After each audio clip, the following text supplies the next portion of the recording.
So thank you all so much for coming this evening. My name is Gladden Pappin.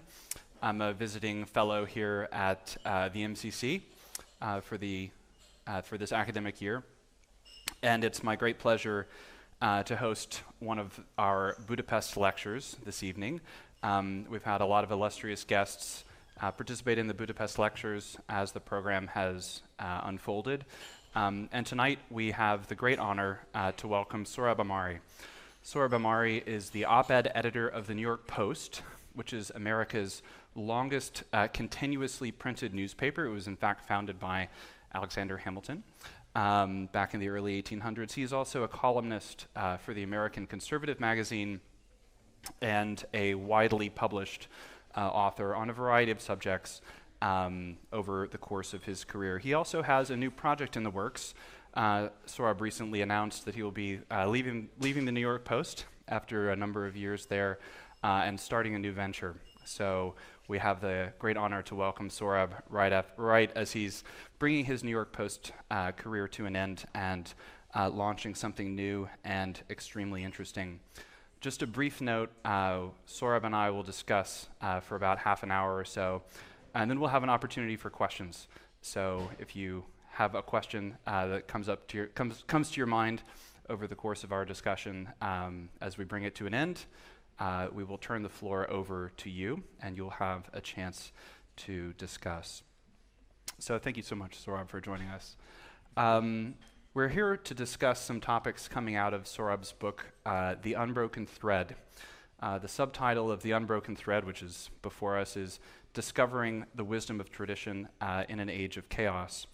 And it's a very, very interesting book, and it's about the fundamental elements and things that make a civilization endure over time, that make it continue and remain strong. But it's also a story of a personal journey. Sohrab was born in Iran and came to America when he was 13 years old. So I thought I would begin our conversation just by asking Sohrab to tell us a little bit more about that journey. America has meant a lot of things in modern times, and it still stands as a kind of ideal in people's minds. So when you came to America, just tell us a little bit about that. For those who haven't read the book, what was that like? What did it mean? And then how did your perception begin to evolve? How did things change over the course of your years? Well, thank you all for coming. Thank you, Gladden, for hosting the conversation, and thank you to the MCC and all of its logistical virtuosos for making this kind of intercontinental intellectual event happen. And it's very grateful, and it's delightful to be back in Budapest, such a beautiful city. To answer your question, I'll start with the fact that I thought I was an American before I ever set foot in the United States. I had this idea growing up in the Ayatollah's Iran that America was this society of unbound individual liberty, of profound secularity. Because I hated anything to do with religion, I only associated religion with the Islamic Republic. And I pictured a kind of decadent Manhattan that would welcome me, a decadent Manhattan as you might see it in 1980s Hollywood movies. So imagine my surprise when we finally got our green card through the family preference visa program, aka chain migration, and flew across first to Amsterdam, then we got to the United States, and as you're watching the flight path on the airplane's tracker, we skipped right over Manhattan and landed in a place called Minneapolis. We didn't stop there. We then took another flight to a place called Salt Lake City, and I found myself not in a decadent Manhattan, but in the heart of Mormon country, and Mormonism is this abominably weird religion, but it had something of the still of a spirit of a Protestant ethic. It had some degree of a kind of conservative culture, but I rejected that, and I wanted the radical individualism that is now becoming the kind of radical liberalism that is now becoming so aggressive in the United States.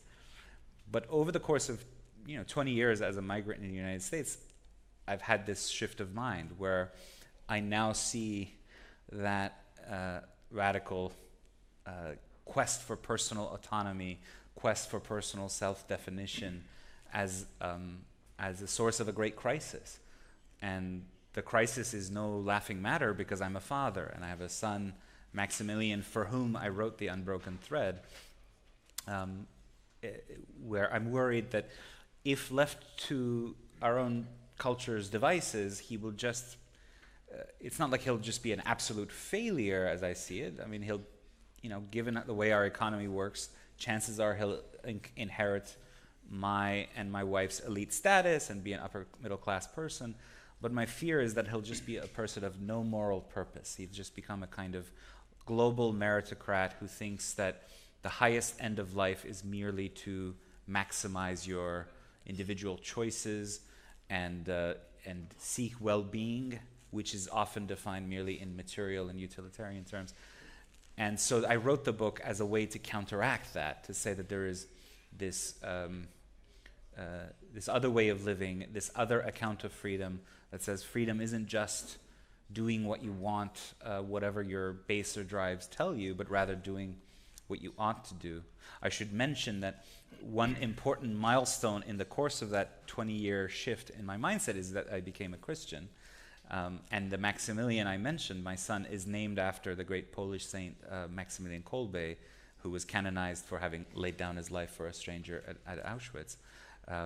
So again, my anxiety is that our society will make Saint Maximilian Kolbe's sacrifice, his great act of freedom at Auschwitz, illegible or insensible to my Max. And the whole aim of the book is to try to counteract that by explaining the classical and Christian roots and foundations upon which Maximilian Kolbe's sacrifice rests.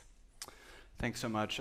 I want to ask you one question about how American culture and society developed to this point that you're worried about. And then another question about the importance of these elements of tradition in creating good leaders that can navigate through it. And as I think about that first element, this story of America that you describe, I can't help but thinking, here we are in Central Europe, a land that in a land that was for many years under the boot of Soviet oppression, and after things and the regime changed in the early 1990s, I think there was also this image of America as a land where a complete liberty would make possible a wonderful life and infinite achievement. Obviously, many aspects of that story are true, and you in coming to America and achieving an elite status and a position of influence navigated that well.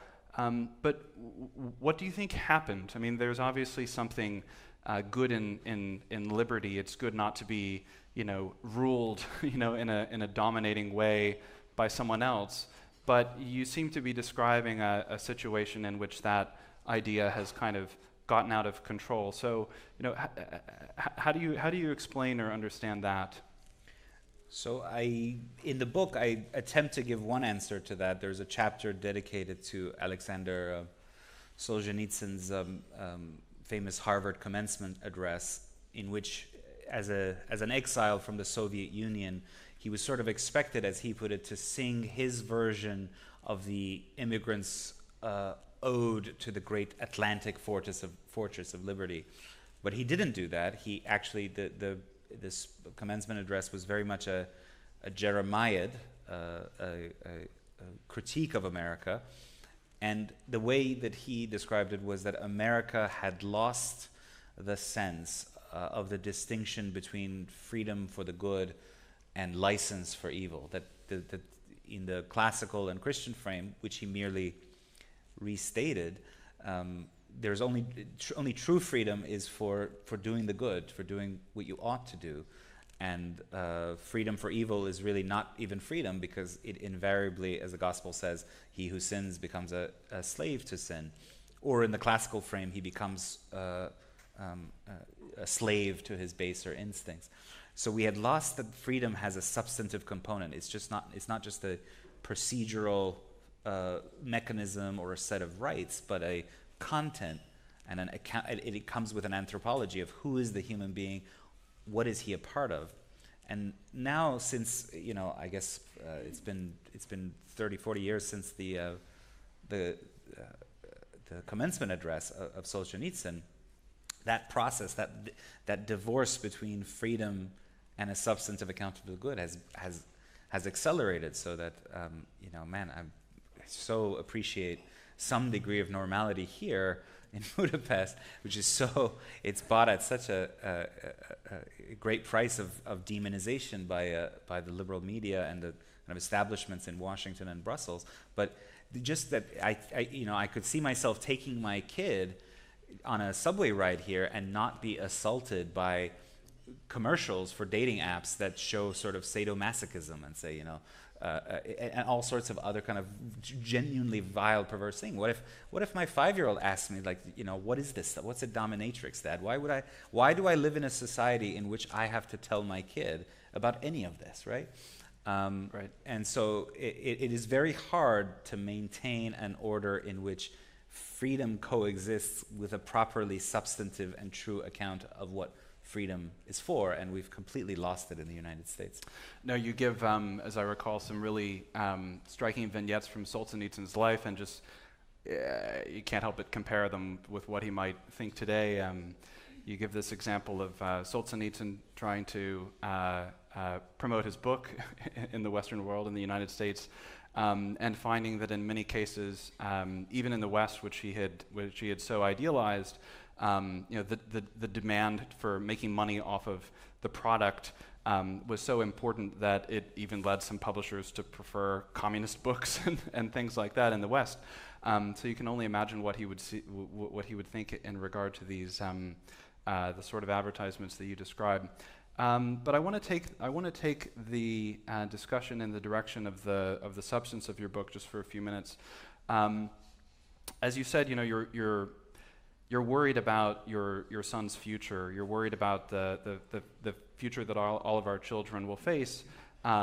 We, successful Americans who have, achieved a certain position of influence, and I take your argument to be that the elements of traditional Western wisdom, if properly recovered, could be successful even in navigating that situation. So that's really what I want to ask you.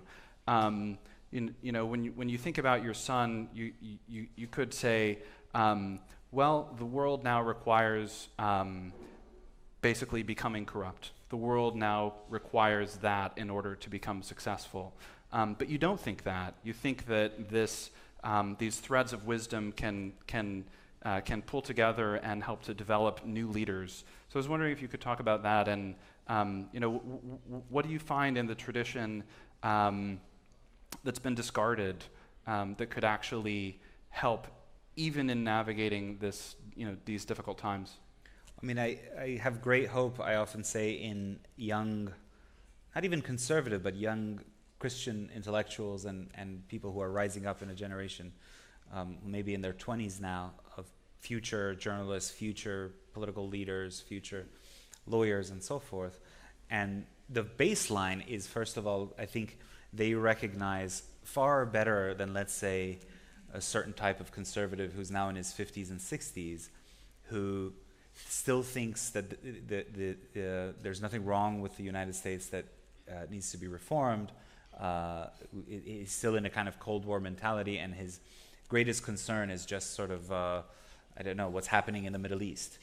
20-somethings, teenagers, I think, are confronted with this new regime, really, in its kind of vicious censoriousness, the fact that you can't say certain things, in its really truly kind of quasi-totalitarian impulse to tell you that you have to mouth things that you know not to be true. whether that's in gender theory or critical race theory, teaching white and Asian kids that they're evil just by dint of their skin color. So the darkness, in a way, the dystopian quality, I hope, will be a kind of awakening. It'll be a kind of inspiration to fight back, and to fight back politically. And I do think the tradition offers a lot of practical guideposts that we can use. So many of the chapters on this book are about how there were certain limits imposed either by tradition or by nature, and respecting those limits actually made us free, and the loss of those limits paradoxically made us less free. It's a Chestertonian insight. It's an insight you will also find explored at a theoretical level by our friend Patrick Deneen in his book, Why Liberalism Failed, that this sort of liberal urge to shatter every limit paradoxically ushers in an unfree society. So to give one example of a limit that can be restored is the Sunday Sabbath, right? It's not some alien thing to the American tradition. We've had Sunday Sabbatarian laws, the idea that the law should enshrine one day a year for people to spend with their families, to worship, for workers to have rest. That goes back to the colonial era, even before there was a republic. And it was only relatively recently in the post-war years that we began to chip away at the American Sabbath. And if that's the case, then it's not so hard to restore, let's say, a Sabbath.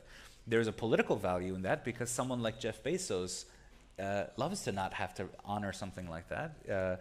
And it puts conservatives on the side of the working class in a very concrete way.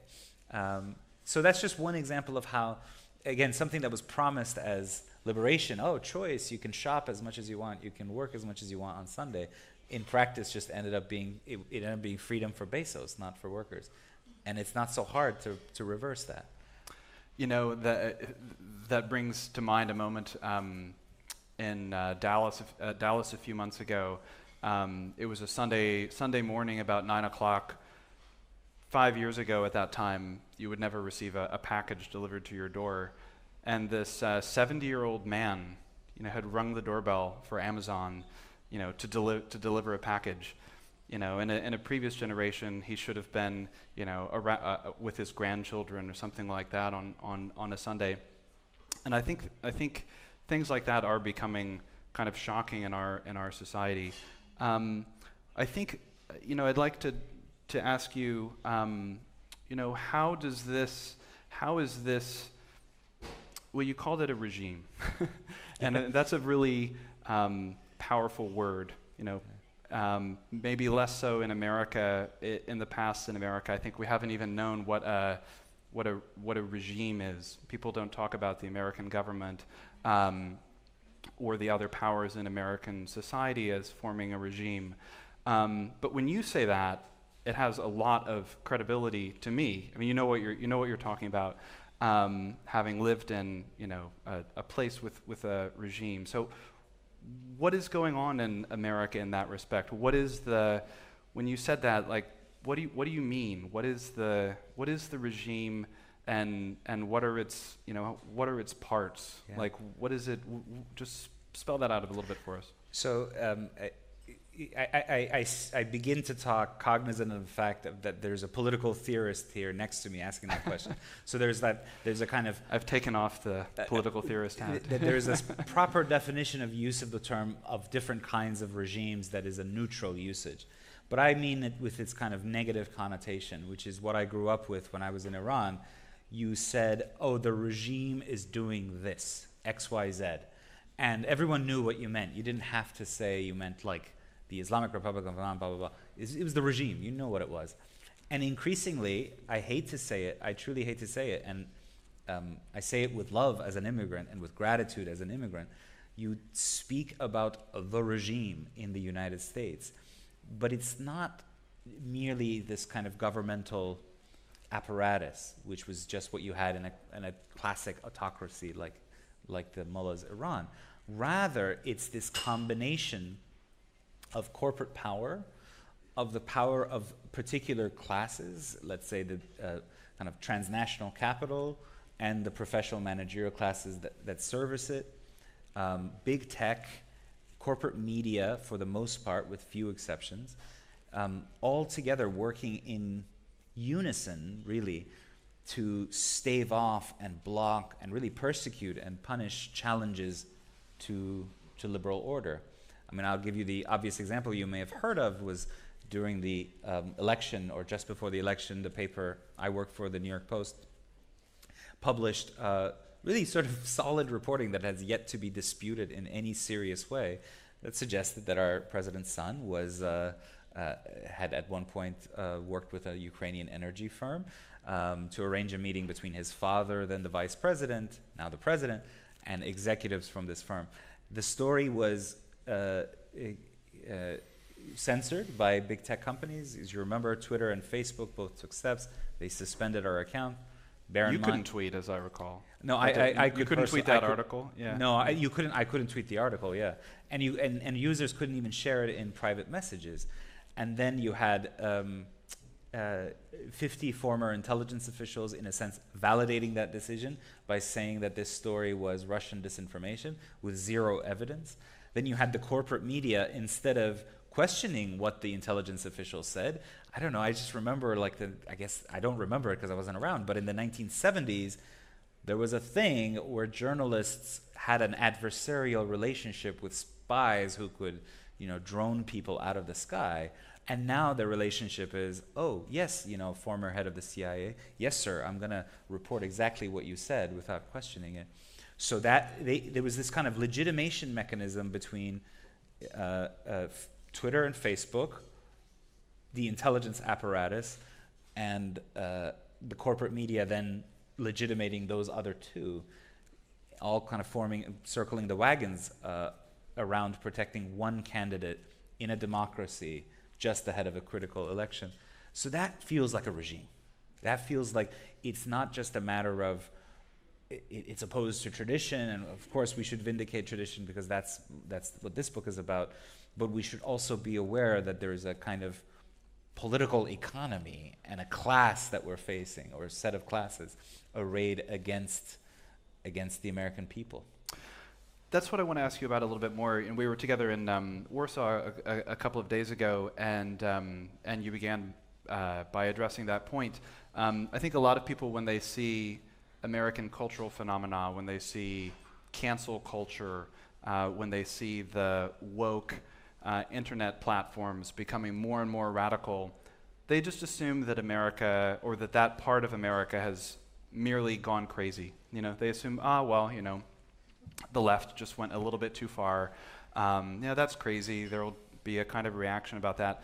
But you seem to have a deeper view of how that functions. You mentioned now political economy. Why does all of this work together, or how does it work together? Tell us your view about the political economic basis of this increasingly aggressive culture. This culture which is really becoming more and more hostile to the traditional culture in regions like this. That's exactly right. I've been thinking a lot about, so what's driving this? And a lot of conservatives in the United States, and perhaps in Europe as well, just think, okay, young people who had read Judith Butler and Foucault or something, then now have corporate jobs, and they're using their sinecures to enforce their ideology. And so there's this tendency to say, it's a new communism or Marxism. I hesitate to adopt this kind of framework. In a way, it's kind of culturalizes this issue and allows us to lose sight of the material component. Because think about it, if wokeism, if critical race theory, if the Black Lives Matters riots and violence of last year, if these things threatened the material interests of Mr. Bezos, of an Apple Corporation, of a Nike, they would not embrace it so wholesale. So I think what we're really facing is that this kind of ideology is somehow the latest legitimation mechanism for a certain kind of neoliberal political economy. Now, it doesn't make sense. Like, why would large companies promote these gender theories, these race theories that are so destabilizing? My attempt to answer it is that wokeism and these other kind of theories that we're facing help create an individual who's a perfect kind of corporate consumer / employee, in the sense that he is atomized. He doesn't have a sense of what gender and sexuality are for, and therefore doesn't have a sense of family. He opposes nation. He thinks the nation is something automatically shameful. He opposes tradition. Traditions can bind people. He opposes traditional authorities like the Catholic Church. He thinks of that as oppressive. And having been divorced completely from the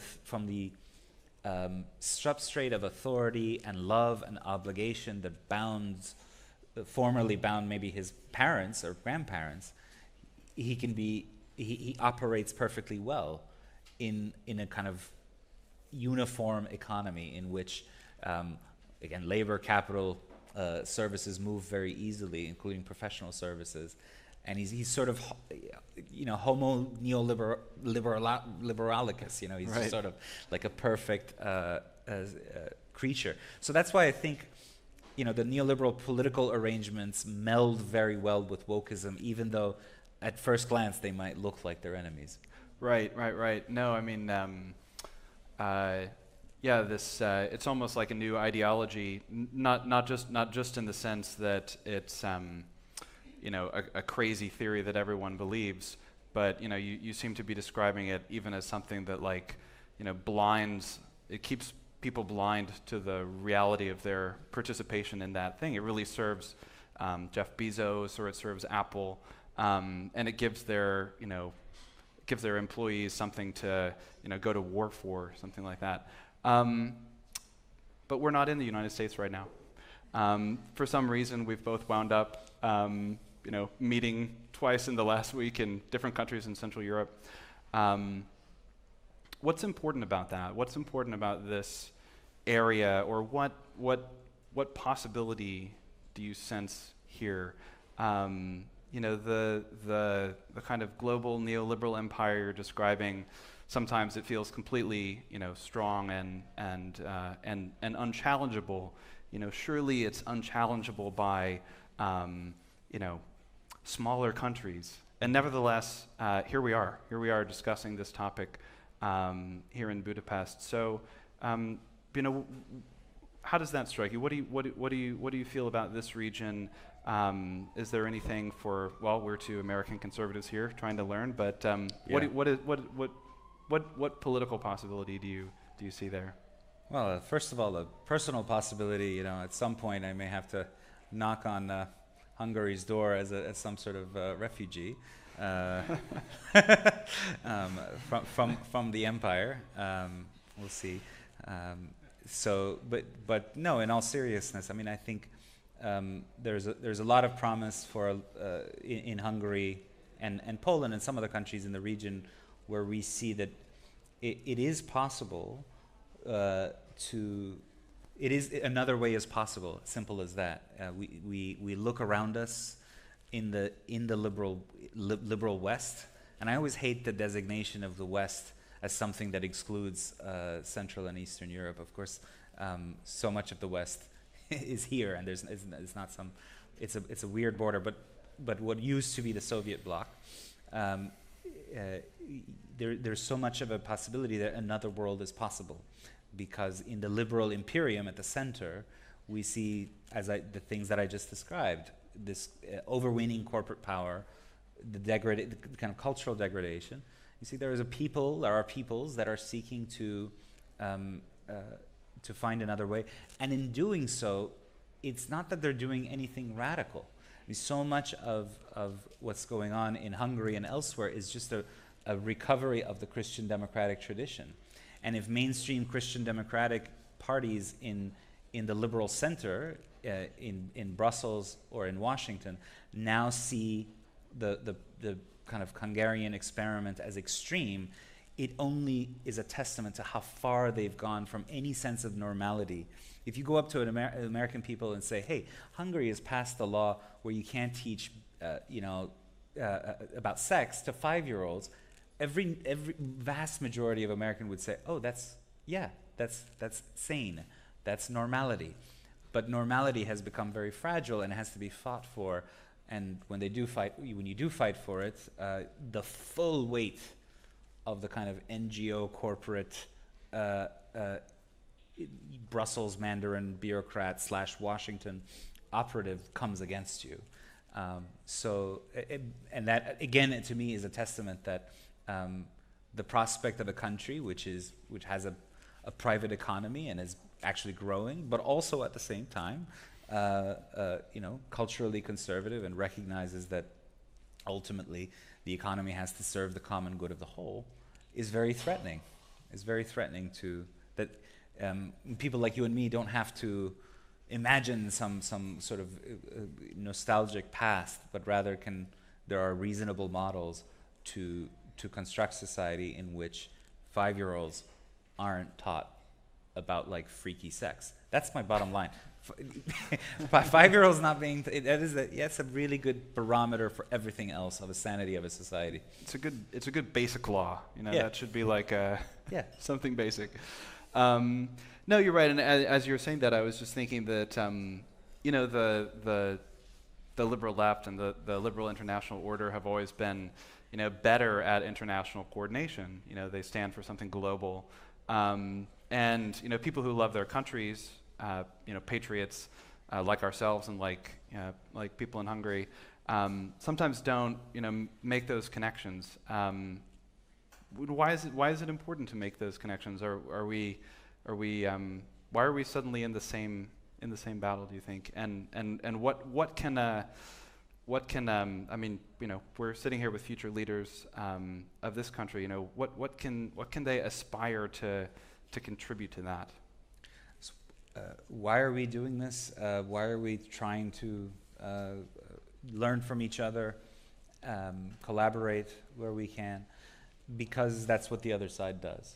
As you said, they're very good. I remember as soon as Brexit happened, and then and even before that, when a national conservative government came into power in Poland, you saw in a tangible, palpable way the way that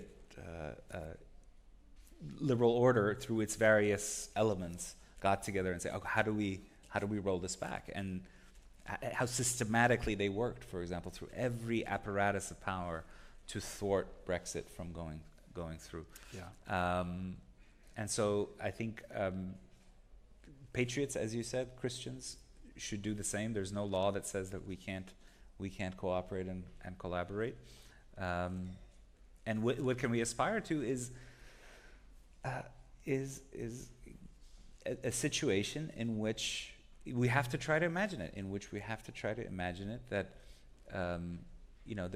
the commanding heights of the institutions, whether that's the European Union, the United Nations, large corporations, or what have you, are occupied by people who reflect the will of broad majorities in the West, who want a society in which the family is honored, in which their traditions aren't spat upon, in which the nation isn't constantly under question, and so on. And so it is possible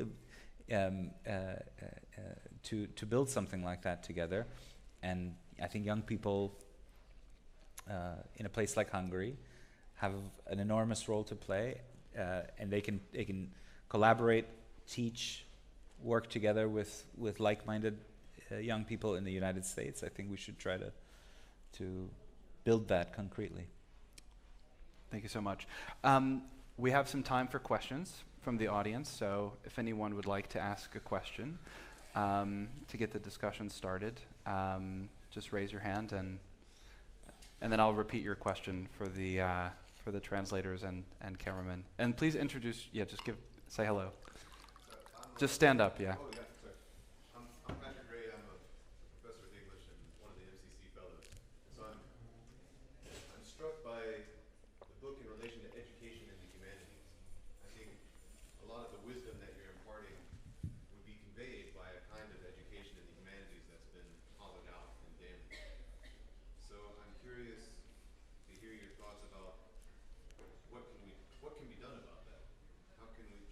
try to retake those institutions? Should we try to build new institutions? Should we try to solve that problem politically? I have to repeat the question for the camera, but the question is about the importance of the humanities in an education that would build this kind of build this kind of character, and what we have to do to preserve the humanities, whether we should retake the institutions, how we can retake the institutions that have corrupted the humanities, and so forth. So in part, I will give a brief answer and then ask my friend Gladden to address this question at greater depth, because he is squarely in the arena of education, whereas I work at a tabloid where we come up with funny headlines like headless body in a topless bar. So actually, that's one of our all-time greatest headlines. So yeah. What I would answer in terms of which of the two paths broadly, because I'm asked this question all the time: do we create alternative institutions, classical Christian academies, in the United States context at least, these kind of Catholic institutions that are small and spunky, but also very spirited and trying to do their best on shoestring resources compared to the large established institutions?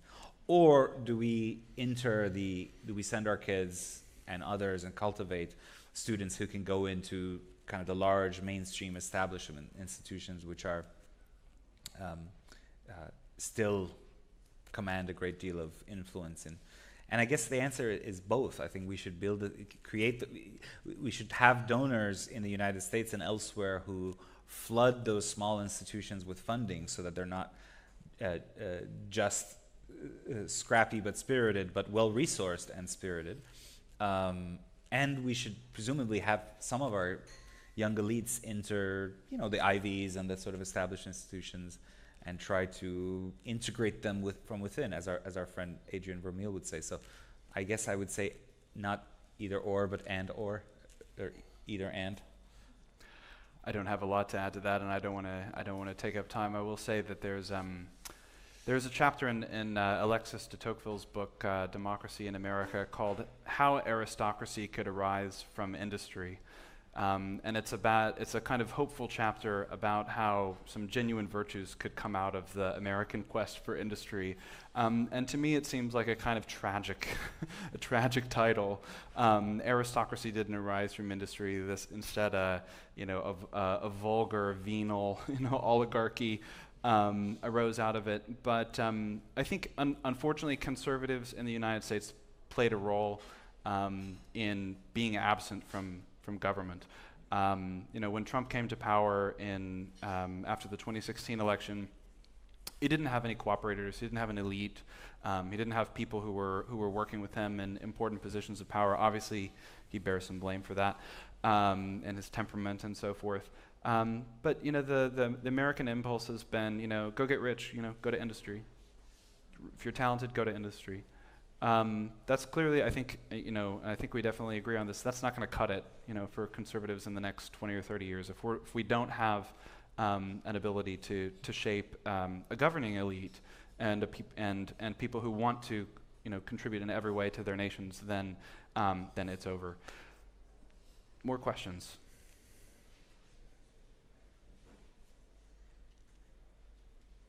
Yes.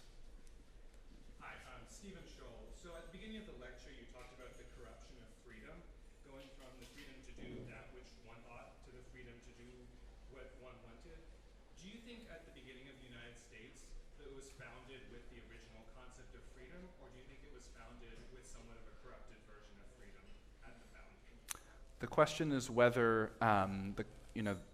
Amire described how the concept of freedom had changed and tilted in a radically individualistic and libertarian direction, and the question is whether the seeds of that were always in the idea of freedom in America. So I think there are multiple streaks to the American founding, and so we should examine them in perspective and in context next to each other. there is unquestionably one streak of the American founding which is rooted in Enlightenment philosophy and John Locke. It uses the language of nature and natural right, and therefore I think it is tempting to see that as somehow related and based upon traditional classical and Christian concepts of natural law. I tend to be of the view that that's incorrect, that the American kind of Jeffersonian natural right tradition is more of a rupture than it is in continuity with the classical tradition, because when it says nature, it's not quite the same thing. It's much more an account of man as at war by nature. It's based, it's social contractarian, so it sees human beings as at war with each other and at war with nature.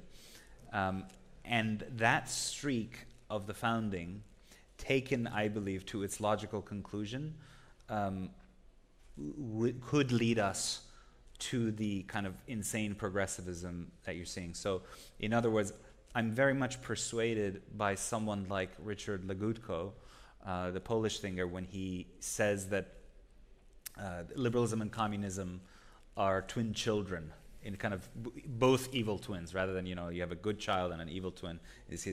But they're in different registers. One emphasizes individual liberation and conquest of nature. The other more emphasizes kind of collective and class-based. But either way, I think it isn't hard to see a philosophy that says man is at war with nature, to see it develop in a way that ultimately says, well, my bodily nature is also an oppressive limit, and I seek to overcome that by declaring myself, for example, to be the opposite sex. And you have to recognize me as such. It's not enough that I be allowed to do that, but for me to feel truly autonomous in making that decision and to feel validated in making it, we have to change, for example, our language so that we don't say pregnant women, but we say pregnant people. That's one streak of the American family. But I also think there are others, and that's where people like us, I'm inclined to say we should try to draw from. So, for example, I mentioned that alongside that, America also had a Sabbatarian tradition of having closing on Sundays.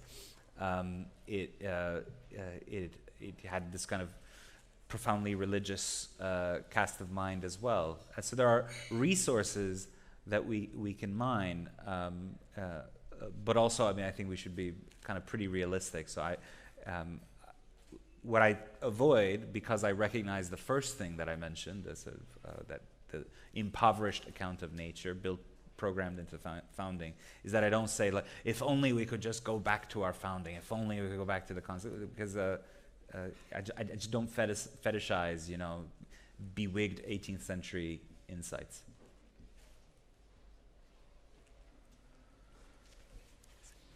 Rodrigo. Good afternoon, Rodrigo Ballester, head of the Center for Political for Europe. And we follow each other on Twitter. True. What is the role of beauty in this cultural battle? Do we use it enough? Do we use it well? What would you suggest? And do you think that it can basically whether we overlook it or not? So what's the role of beauty to reverse the trend that you both described? The question is about the role of beauty.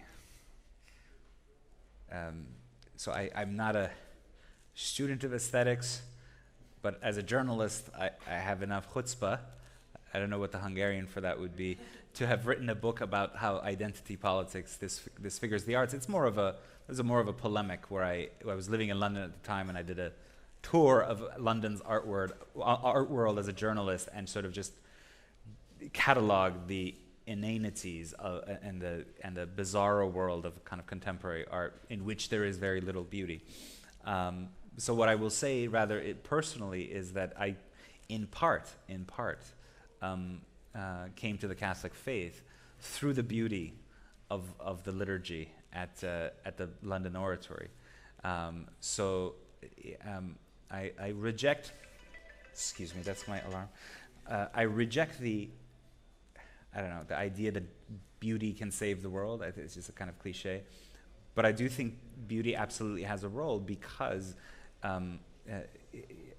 when you're confronted with it, when you're confronted with truly beautiful objects, you can't help but be moved. And so I think there's this genre on Twitter, for example, where people will post on these accounts that are like the Western traditionalists, and they'll post some picture of a building and they'll say, this is what this is what the modernists took from us.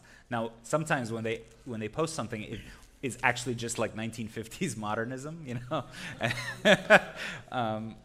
Also, like 90% of those pictures are from Budapest now, I think. Okay, there you go.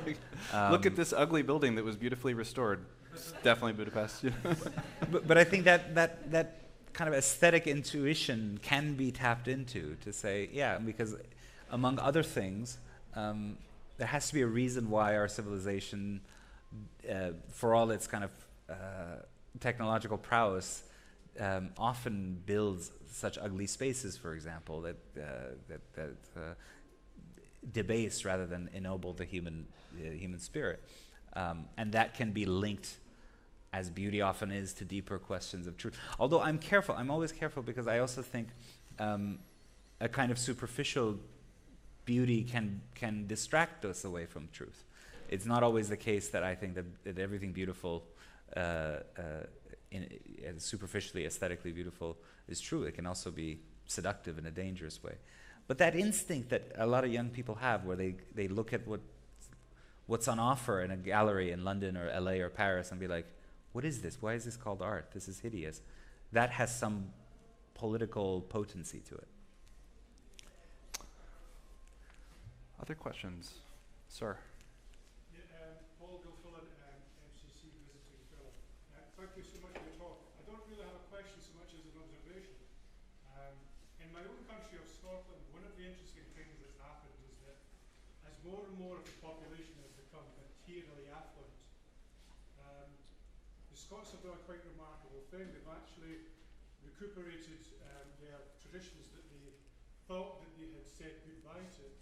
So, for example, in the Scottish case, in the Reformation, the Enlightenment, all these great historical shifts away from tradition, the church, etc. But surprisingly, with the advent of the new Parliament in 1999, they have recuperated and they have realised the wisdom of traditions. So, if you like, in order to go forward, they've turned backward. So I think that might be an interesting case study for you to maybe have a look at. This idea that, I think you're absolutely right, technology, affluence, etc., it can lead to all kinds of crazy, libertine experiments. But I think that also what it makes people realise, in a way that's impossible unless those crazy experiments don't happen, is the value of tradition. And certainly in my own context, it's been remarkable to see institutions that were, until very recently, viewed as medieval relics have been resurrected. The question is about how, or the comment in the question is about how technological change and innovation also manages to highlight the enduring importance of institutions and practices that might otherwise be discarded. Yeah, I don't have much to add to that. I thank you for the observation. The only thing I will add, and it's a kind of adjacent comment to that, which is that at least my brand of yearning after tradition is not at all this kind of twee, kind of precious variety that says, if people were hungrier once, if we could only be more deprived, people would, I would feel like such an utter hypocrite eating well and enjoying certain material benefits that you might have in a perfectly traditional society, in a perfectly moral society, I should say. You should still strive after material development for people so that people aren't going hungry or, renounce medical advancements that are helping people live better or helping people with disabilities find greater belonging in society. I'm certainly not, again, this kind of romanticist of, wherever there was sort of poverty and misery, people were more pious, and that's what we should somehow seek to resurrect. So I'm, in that sense, all for material development if it serves the common good. Yeah, I mean, just to intrude another moderator's question, and then we'll maybe take one more question after this.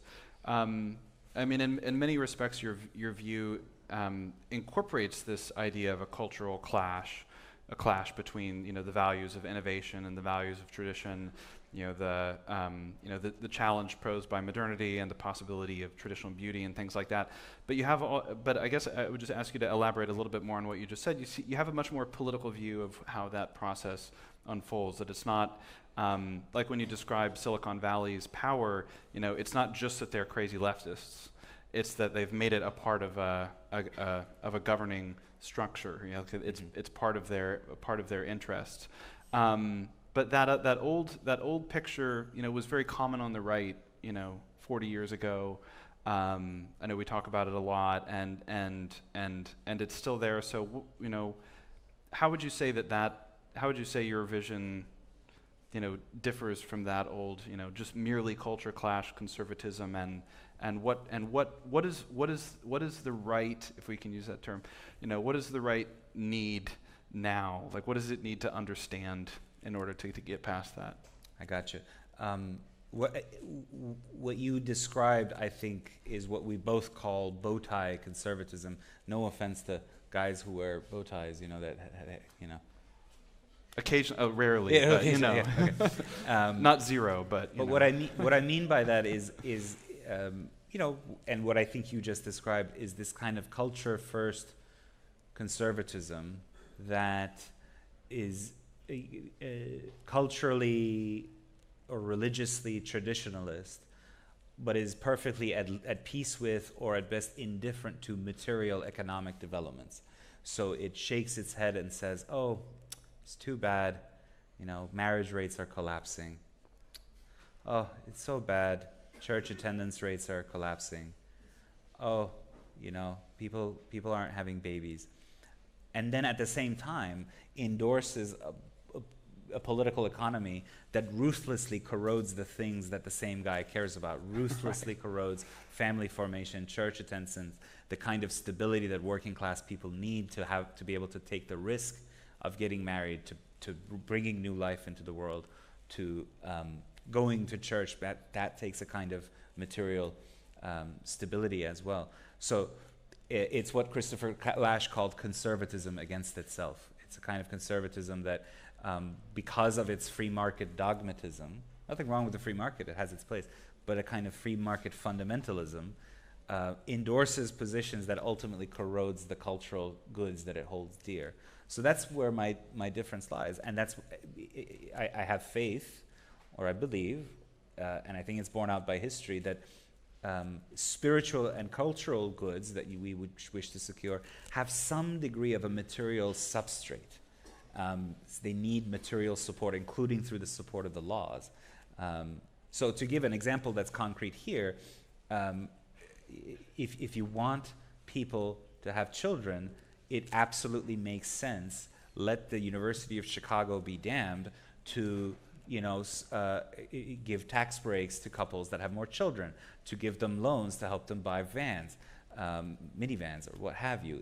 And you can begin to turn the cultural tide instead of just sort of shaking your head and saying, oh, but we have to change the culture. Not that you shouldn't work on the culture, do that too, but don't ignore material reality. Time for one quick last question.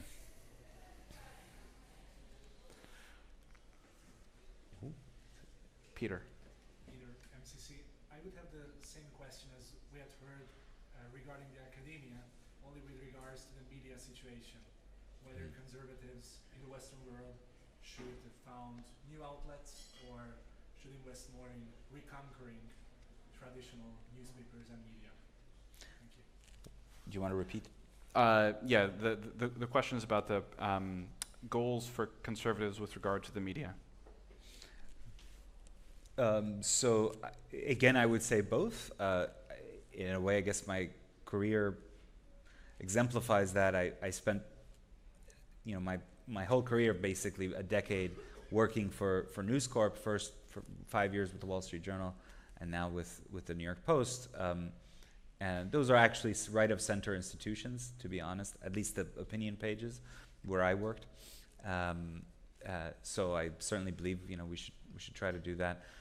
But I also think, and this is why I'm starting a new media company, I also think there's opportunity in founding new institutions, in part because the mainstream kind of typical liberal institutions have become so monomaniacally leftist, kind of progressivist, that they're even excluding their own, even liberals are now being expelled from mainstream media institutions, let alone. So what does that create? That means there are lots of people who want to know what's happening in the world, and they want to know what to think about it, and there's this market. But that also requires a political dimension, in the sense that new outlets are under threat from the monopolistic force of the big tech companies. That's a huge issue in the United States, where let's say you do found a new institution, your payment system is vulnerable to cancellation. These are things I'm thinking about as a founder. Your server hosting services are under threat of cancellation. Your advertising is under threat of cancellation. And that you cannot just do as an entrepreneur. And I'm opposed to a kind of conservative that says, well, we can just build our own things, because building our own things also requires a material political substrate. So that's where I would, as a political actor, look to government to limit this kind of cancel bullying, which can destroy your livelihood and whatever you've built. And so that means using our antitrust laws in the United States. I'm sure Hungary has antitrust laws. Europe has certainly a set of robust antitrust laws. It means changing legislation, certainly in the United States, the legislation that allows these companies to act like publishers without facing any of a publisher's liabilities. This is a kind of technical issue in the United States, but a huge amount of Twitter and Facebook's power to censor rests on the fact that they have a weird exemption.